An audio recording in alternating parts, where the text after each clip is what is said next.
Teraz, ak je to dovolenkové obdobie, tak píšu zamestnanci kvôli dovolenkám, nie? No. A ja proste nerozumiem tomu, kde sa berie ten mýtus, že si všetci myslia, že jak máš nárok na dovolenku, tak polovicu ti môže nariaďovať zamestnávateľ čerpanie tej dovolenky a z druhou polovicu si môžeš narábať, jak chceš. Ja to stále počúvam a ja som si myslel, že to kedysi platilo, ale ja som teda pozeral aj, keď sa vydal v roku 2001 tento zákonník práce a ešte aj ten predchádzajúci a to nikdy neplatilo.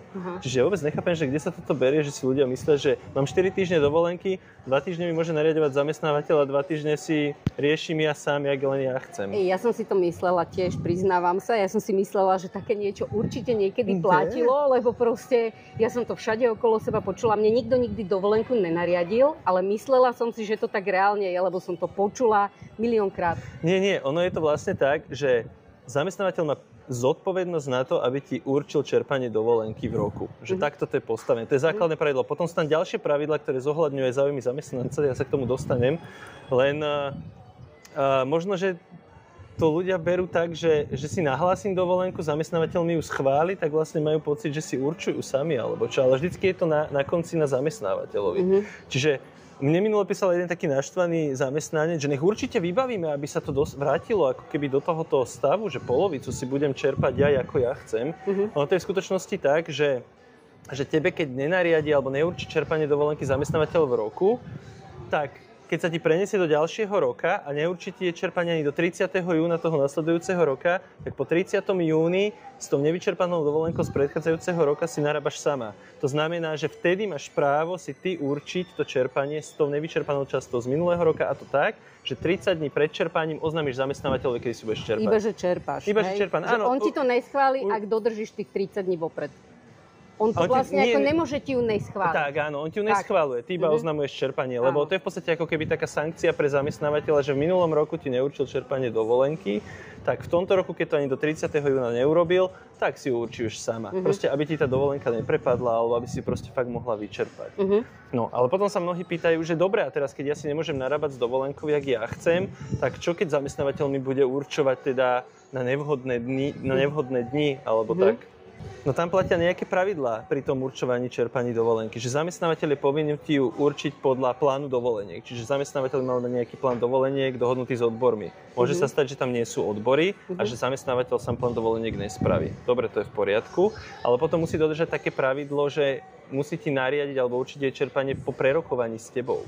Čiže to nie je, že určí ma hotovo, on sa s tebou o tom reálne musí porozprávať. Čiže malo by to vyspomené, to je zákonná požiadavka, že keď to nie je splnené, ty to vlastne môžeš napadnúť. A zároveň by mal, toto je dôležité, prihliadať aj na tvoje oprávnené záujmy. Čiže ty by si ich ako zamestnanec mala komunikovať. Mala by si povedať, dobre, ale ja mám v lete deti nemám v škole. Ja proste musím byť s nimi doma. A musí ti ju nejako vopred oznámiť, že nemôže ti povedať, že teraz je štvrtok a on povie, od pondelka máš 2 týždne dovolenky. No jasné, že nie. To je asi najsilnejšie pravidlo, že musí držať aspoň 14-dňovú lehotu. Čiže on ti nemôže nariadiť dovolenku, že o 3 dní nastupuješ na dovolenku, ale musí držať lehotu aspoň 14 dní vopred. Skrátiť tú lehotu môže len s tvojím súhlasom. Ale to som chcel ešte povedať k tomu, čo som hovoril predtým, že všimol som si, že je často problém, že samozrejme, on má prihľadať na tvoje oprávnené záujmy, má to s tebou prerokovať, máte sa o tom pobaviť, ale to neznamená, že ja si zaplatím zájazd. Napríklad teraz som mal jednu pani, čo si zaplatila zájazd do Chorvátska a dovolenku si vybavovala dodatočne a písala mi, že čo má robiť, že ona 1.8. odchádza do Chorvátska a ona má vtedy mať nočnú a zamestnávateľ jej nechce dať akože dovolenku. A toto tí zamestnanci často robia, že oni si najprv vybavia zájazd cez cestovku a potom sú zúfali z toho. Alebo majú strach, že ju nedostanú, alebo ju reálne nedostanú. A reálne ju nedostanú. A čo s tým ale ja mám robiť? Lebo s tým sa potom už nedá takmer robiť nič, iba to sa snažiť vykomunikovať s tým zamestnávateľom, s tým vedúcim, aby urobil nejakú výnimku, alebo by to nejako zohľadnil. Že tam je to reálne na jeho dobrej vôli. Áno, presne, lebo ona tú dovolenku ešte nedostala schválenú. Hej? A takisto zase platí aj opačné pravidlo, že ak mi dovolenku schválil, je to niekde zaznačené, ja si zaplatím zájazd. a on mi ju zruší, lebo on mi ju môže zrušiť, alebo môže ma z nej odvolať, ale potom už je tam pre neho sankcia pre toho zamestnávateľa, že musí ti preplatiť všetky náklady spojené s tým, hej. Čiže ty, keď si zaplatil. Presne, ty keď si zaplatila letenku, ubytovanie, hocičo, tak musí ti to zaplatiť. Nemôže ti už dohodnúť tú dovolenku, ktorú ti schválil a ty si s tým mal spojené náklady, už akože nechať na tvoje triko. A existuje tam trebárs nejaká výnimka, čo sa týka osamelých rodičov?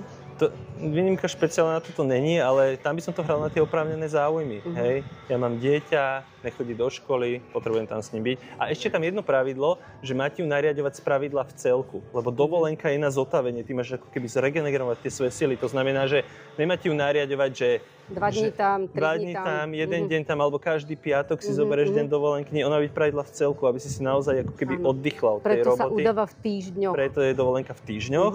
A máte ju, keďže ti ju má nariadiť z pravidla v celku, tak v celku je, že 4 týždne aspoň, hej. Ale keď nie, keď sa nariaduje v častiach, tak jedna časť by mala byť aspoň 2 týždne. Alebo má byť aspoň 2 týždne a môže sa tieto 2 týždne skrátiť zase iba s tvojím súhlasom. Čiže dovolenka je naozaj na toto a dovolenka nie je na to, aby vykrýval nejaké svoje prestoje, alebo že nejde mi elektrína, stroje a neviem čo, hej. Akože na to sú prekažky v práci. Ale je jedna výnimka, že v rámci nejakých firmy mávajú niekedy také odstávky. Áno. Aj raz do roka, dvakrát do roka. To sú plánované, ale vopred. Také technické. Áno. A to je v podstate ako keby prekažka v práci, ale na toto je inštitút tej hromadnej dovolenky, hromadné čerpanie dovolenky, takže tam on môže nariadiť, že 2 týždne vtedy. Celozávodná sa tomu hovorí, alebo hovorilo, ne? Presne. No, čiže akože zapamätal by som si, že spravidla v celku, pro prerokovaní so zamestnancom, prihliada na jeho záujmy, treba ich komunikovať aspoň 14 dní vopred a žiadne také, že polovicu si ja určujem sám. Ja si určujem sám iba tú nevyčerpanú po 30. júni nasledujúci rok. Že treba, ak si nevyčerpal za rok 2024 dovolenku do 1.7. Tohto roka, tak s tou už vlastne disponuješ sám, ale musíš 30 dní vopred oznámiť, že budem si ju čerpať a vtedy nemôže mať zamestnávateľ nič proti tomu. Áno, písomne oznamujeme. Písomne.